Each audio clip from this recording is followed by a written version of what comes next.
Having a child working as a restaurant server is a disgrace. That's what my father said to me while I was serving at the party celebrating my brother's promotion. It wasn't just my dad. All the relatives looked at me with the same condescending eyes. Then something unexpected happened, revealing the truth about who I am. That's when they all started apologizing and trying to make amends, but I said nothing. And now I'd like to share my story with you. Tell me, was I wrong for cutting off all contact with my family? Hello everyone, my name is Aurora. I'm 32 years old and own a chain of upscale 4-star restaurants in New York. Looking at me, most people would probably assume I come from a happy, supportive family. They'd think my family must be proud of what I've accomplished, the success I've built from the ground up. But the truth is far from what people think. My family has never respected what I do. They've seen my work as nothing more than a low-level, unimportant job for years. Not because I haven't been successful, but because my parents and relatives have never cared enough to understand what I do. They assume I'm still just a server making $4,000 a month, not wearing suits, with no house or car to my name. Every time I visit them, instead of being welcomed with admiration, I'm either ignored or met with cold, judgmental stares. To them, the only person worthy of pride is my older brother, Lincoln. He's 4 years older than me. He works at a big financial firm and makes a high income, and the family celebrates everything he does. And me? Even after building a restaurant empire, I'm still seen as the leftover who doesn't quite belong. Even though I'm never invited to essential family events yearly, I still send a few $1,000s back home. I've always tried to maintain the relationship, even if they never truly saw me for who I am. When I was a kid, my parents always tried to treat Lincoln and me equally. We got the same attention. They always told us we were equally important to the family. But then, 6 years ago, a small event changed everything, and things have never been the same since. I was 26 at the time. After 4 years working in finance, I had a stable job earning $120,000 a year, a dream salary for many. I was proud of what I had achieved. My life wasn't luxurious, but it was comfortable, and I felt content. I figured I'd stay with the company, build my career, and enjoy a peaceful life.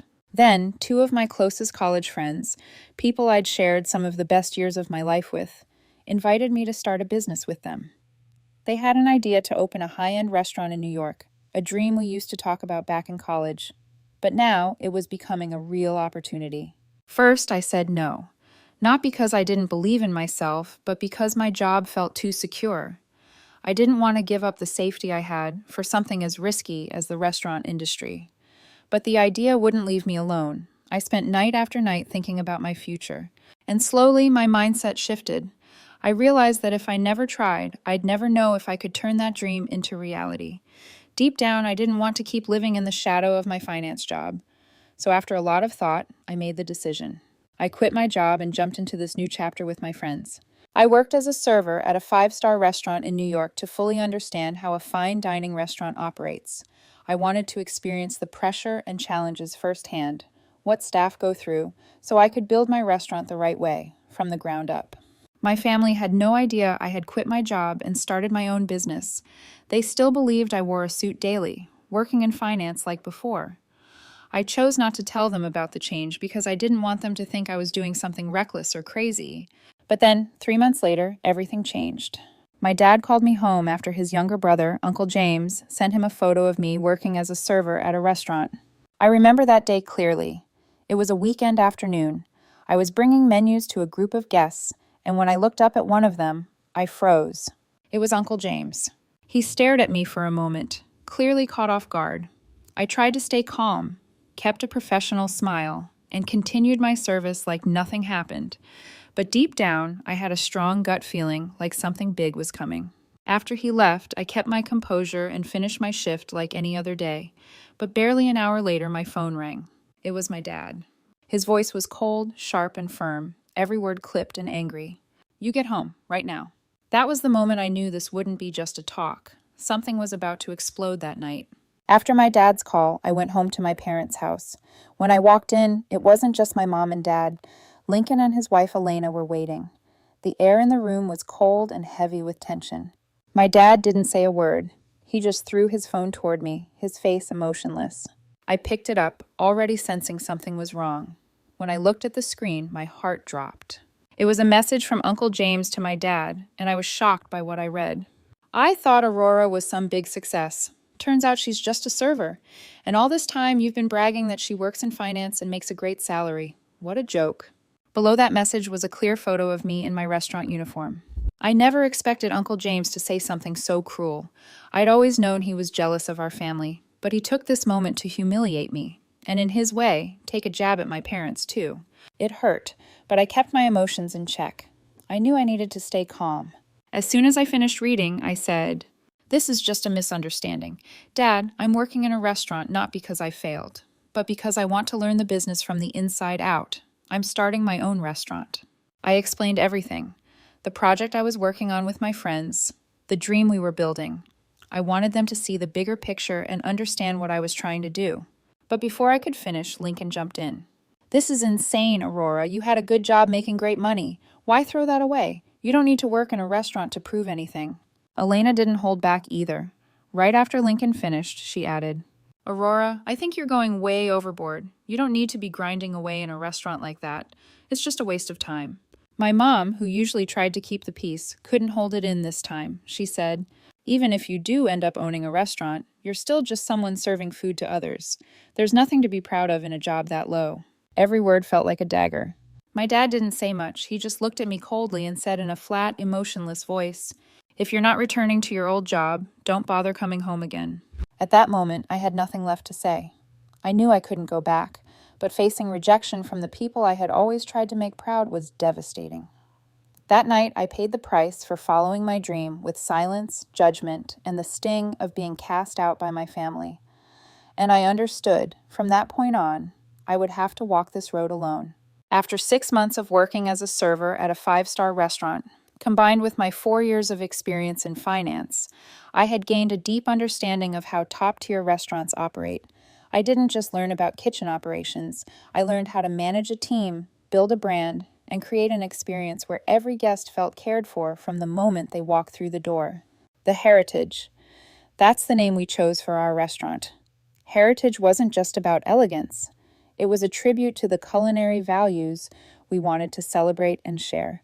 The restaurant was located in Greenwich Village, New York, a vibrant culinary neighborhood perfect for reaching diners who appreciate novelty and sophistication. We started with a total investment of $500,000. I contributed $200,000, and Anthony and Sophia, my 2 closest friends, each paid $150,000. But it wasn't enough to cover everything. We had to take out an additional $500,000 bank loan to pay for the space, interior design, kitchen equipment, and initial marketing efforts. That first year wasn't easy. We leveraged every connection I had from my finance days, inviting former colleagues and clients to try the food and share their experiences. Anthony, who worked in PR, led our media and communication strategy. With her marketing background, Sophia sought out major local events and opportunities that helped us attract attention and build a following.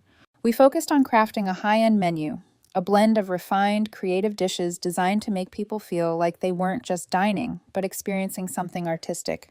We hosted special events, wine tastings, jazz nights, and intimate VIP dinners to build loyalty and deepen our relationship with guests. After a year, the Heritage found its rhythm. We had steady revenue and a growing base of loyal customers who returned for the food, outstanding service, and unforgettable ambiance. The restaurant didn't just survive. It earned a respected place in New York's culinary scene. By our 3rd year, we had fully paid off our bank loan and recovered every dollar we had invested. That was a proud milestone. But what truly excited me was seeing our restaurant thrive and build a strong and growing base of loyal guests. Still, I wasn't ready to stop there. As the Heritage gained popularity, we started running into new challenges. On weekends, customers were regularly turned away because we were fully booked. During holidays, the demand was overwhelming. And beyond that, we began getting messages from people who lived too far away, folks who wanted to try our food but couldn't justify the time and cost of travel. It was clear to me we needed to expand. Opening more locations would solve the issue of overcrowding and make it easier for people across the city to experience what we had built. When I brought up the idea of opening additional branches, Anthony and Sophia stared at me like I was crazy. From the very beginning, they were the ones who pulled me into this dream. but now I was the one pushing it further. They were nervous, understandably, but ultimately they trusted me, and we took the next big step together. 6 years later, the Heritage has 4 thriving locations across New York, in Manhattan, Brooklyn, Queens, and the Bronx. Each branch has been a success, welcomed warmly by its neighborhood and community. We didn't just build a brand, we brought fine dining closer to the people who love and appreciate it, no matter where they live. 6 years have passed, and even with all the success, something still weighs heavy on me, especially during the holidays. Thanksgiving, Christmas, New Year's celebrations. Those are the most challenging times. Since the day I walked away from my family, there's been no contact, no calls, no invites, not even a text asking how I'm doing. We live in the same city, yet every attempt I've made to reconnect has been met with cold silence or avoidance, like they're embarrassed by me, like they think being seen with me would somehow bring them shame. They don't say it out loud, but I feel it every time I reach out. Whether I try to invite them out for a meal or check in on how they're doing, all I ever get is silence or a polite but distant shake. I still remember the holidays when I'd scroll through social media and see photos of them all together, smiling, laughing, while I sat alone, wondering if they ever thought about me. And yet, I still send nearly $10,000 to my parents every year. Maybe, deep down, I still hope they'll see me. That one day they'll finally acknowledge what I've built. I want them to realize I made it. I succeeded. And not just any success, the kind that should make them proud. Sometimes I try to convince myself that I'm doing the right thing, building the relationship in my way, from a distance. But on those special days when the world feels warmer and closer, that space where my family should be never disappears. Even though I knew nothing had changed, I kept sending them money every year, because somewhere deep down, I held on to this small hope that they would truly see me one day, not as the outcast daughter, but as someone who built her own life with her own 2 hands. But that hope, all of it, changed 3 months ago when something serious happened at one of our restaurants. And from that moment on, I finally realized I don't need them. In fact, without them, I've done more than survive. I've thrived. It was a weekend, and I was doing one of my usual unannounced visits at our Brooklyn location. I do this often to ensure everything's running smoothly and to stay connected with our longtime guests. I've always believed that to maintain a restaurant's standard, I need to stay involved, to see things firsthand. While I was in the kitchen, one of the servers rushed in and reported to the manager, "One of our staff accidentally spilled wine on a guest, and the guest is furious."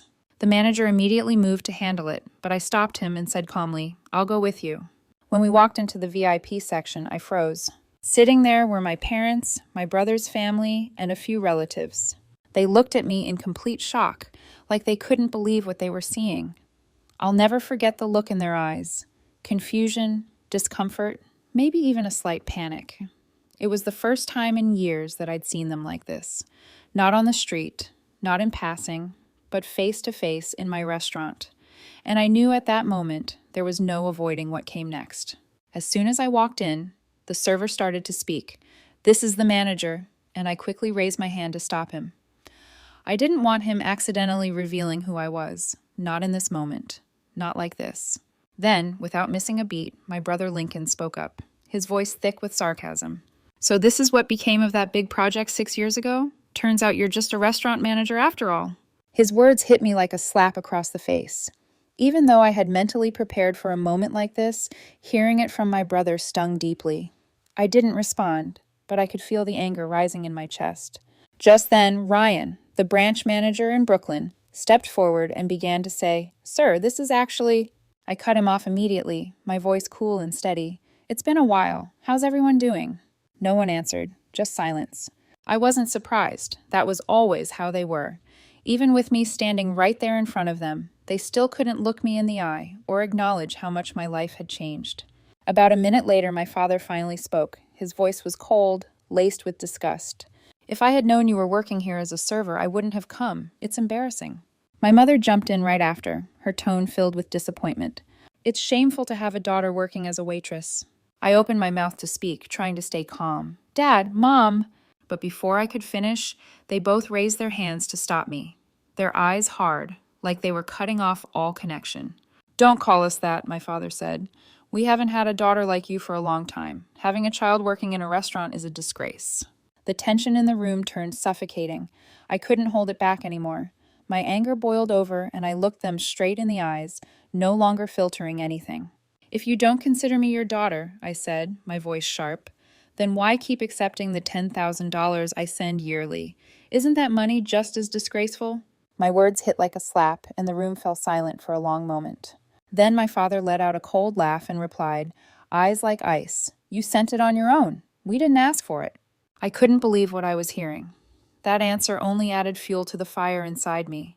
I took a breath, trying to hold on to what little composure I had left, and asked, "Then tell me, what does success look like to you? What's considered a source of pride for this family?" Without hesitation, my father turned his gaze to Lincoln, my older brother, the one they'd always held up as the golden standard. Lincoln sat back in his chair, arms crossed, looking at me with that same smug look I'd seen 1,000 times. And then my father answered, "Look at your brother. That's what success looks like. He's got a smart wife, a director, always dressed sharp in a suit, not in some cheap server uniform like you." And in that moment it hit me. No matter what I did or what I built, they would always measure me against Lincoln. Every word out of their mouths wasn't just to praise him. It was meant to diminish me, to remind me I'd never be good enough in their eyes. Just as the tension in the room reached its peak, a deep, composed voice echoed from behind us. "Apologies for being late." Every head in the VIP section turned toward the man who had just arrived, a middle-aged gentleman in a tailored gray suit, walking confidently, shifting the atmosphere with each step. Immediately, I saw Lincoln straighten up, flick his hair back, jump to his feet, adjust his blazer, and stride over with a polished smile. "Boss, we've been waiting for you," he said. The man gave him a polite nod and extended his hand, a formal, distant handshake followed by a faint smile. But moments later, his eyes left Lincoln and landed squarely on me. His expression shifted, warmer, more sincere, as he walked straight toward me and extended his hand. "Well, if it isn't the owner of the heritage. It's been a while, Aurora." The entire table fell into stunned silence. I didn't leave him waiting. I didn't pretend to be surprised or flustered. I smiled, extended my hand firmly, and replied, "Hello, Mr. Thomas. It's good to see you. How have you been?" The man who had just walked in was Thomas Graham, CEO of Graham and Weiss Financial Group, where Lincoln had worked for nearly a decade. The same man my brother referred to as the big boss every chance he got. But Mr. Graham wasn't just a titan in the New York financial world. He was also a longtime VIP guest at the Heritage, one of our most loyal patrons. After our greeting, Mr. Graham glanced around the room, sensing the heavy air. With a slight frown, he turned to me. "I get the feeling I walked into something tense. Is everything all right?" I kept my tone calm and professional. "Just a small incident, sir. One of our servers accidentally spilled wine on a guest. We've already apologized and offered a solution." Right on cue, Elena, who had been loud, condescending, and demanding compensation just minutes earlier, suddenly changed her tone. She forced a bright smile and nodded eagerly. "Oh, no, it's nothing serious. Just a small accident. I've already agreed to let it go." I didn't say a word. I didn't need to. I knew exactly what she was doing, trying to save face now that she realized who was sitting across from her. But I didn't call her out. I didn't have to. Because in that moment, everyone in the room saw things for what they truly were.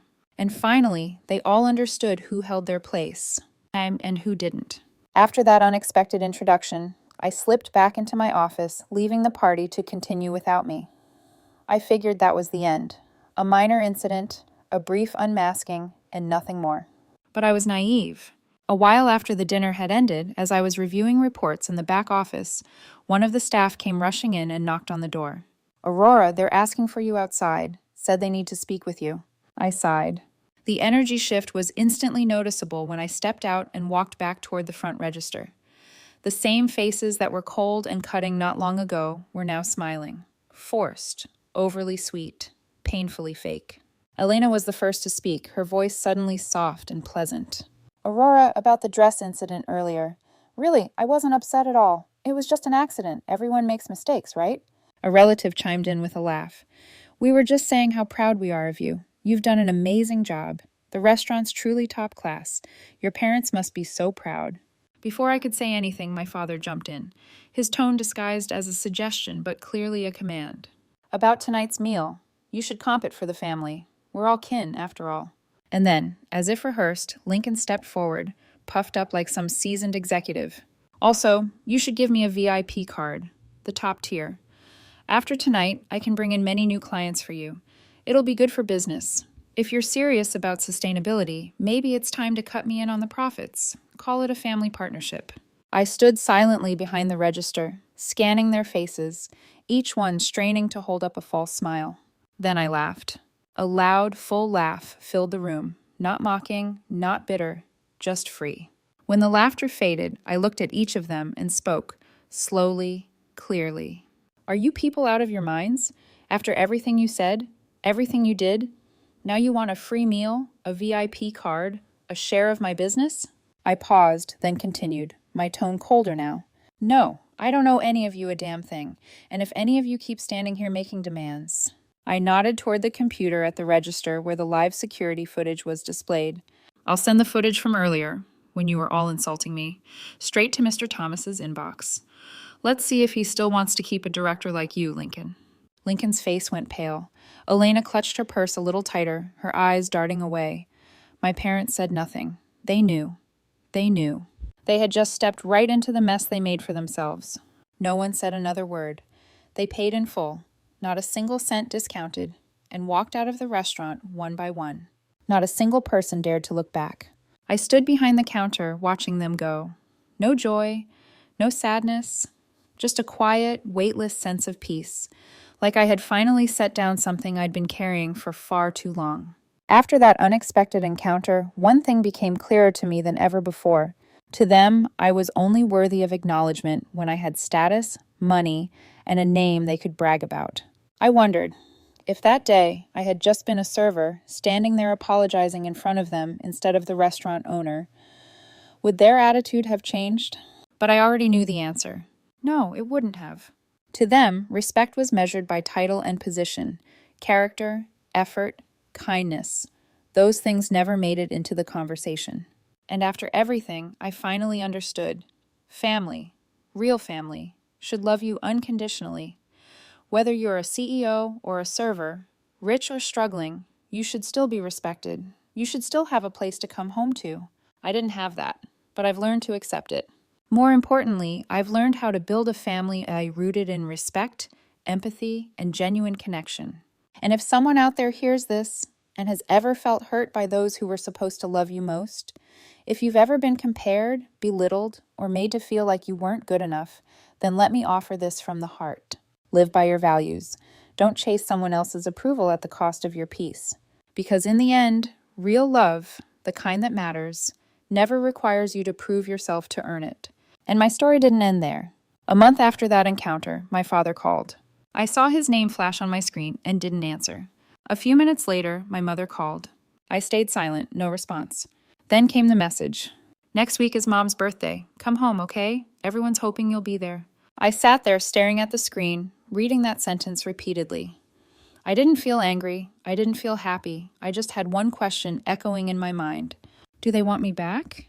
Or do they remember I have money now? Status? Influence? I didn't reply, and I didn't go.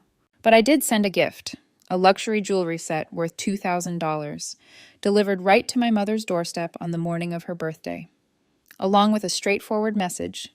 "I stopped being your daughter 6 years ago. This is my last gift. I hope you'll cherish it." No anger, no resentment, just a final goodbye, as soft as a sigh. After that, I blocked every form of contact. Phone, text, social media. No more waiting, no more hoping. I had given them so much, but in the end, what I needed most never came. And sometimes letting go is the only way left to protect the last piece of dignity a daughter can hold on to. It's been 3 months since that day. I thought that would be the end. We'd all go our separate ways. But no, they kept coming. Every few weeks, my parents, Lincoln, Elena, and a few extended relatives started showing up at the Brooklyn branch. They'd ask the staff if I was around. But I had already given instructions. Whenever they come, say, "She's not here." I'm not hiding. I just don't want to face them anymore. Some relatives must have heard the whole story from my parents because now I get messages calling me cold and ungrateful. A few said I was being dramatic, that family is family, and I shouldn't have aired our problems like that. But there were others, Friends who had seen everything from the beginning. They told me I did the right thing, that I finally stood up for myself, that I set clear boundaries with people who had only ever taken and never given back. I hear both sides, but truthfully, I don't care about anyone's judgment anymore, because now I live for me. I don't know what the future holds. I don't know if I'll ever sit at the same table with them again. I don't know if I'll ever forgive them, or even if I want to. That's up to fate. As for now, there's only one thing I know for sure. I'm tired. And sometimes you don't need to explain that kind of tiredness. You don't need to justify it, fix it, or even put it into words. You just need to stop looking back. And before I close this chapter, I want to ask you, the one still here, still listening to me in this final moment. If you were me, what would you do? Would you forgive? Would you go back? Or would you choose to walk away in silence like I did? Leave your thoughts below the story. I genuinely want to hear them. And if something in this story resonated with you, if it stirred even the smallest part of your heart, don't forget to subscribe, hit like, and share this with someone who might need to hear it too. Thank you, truly, for being here. Goodbye for now, and I'll see you again in the following story.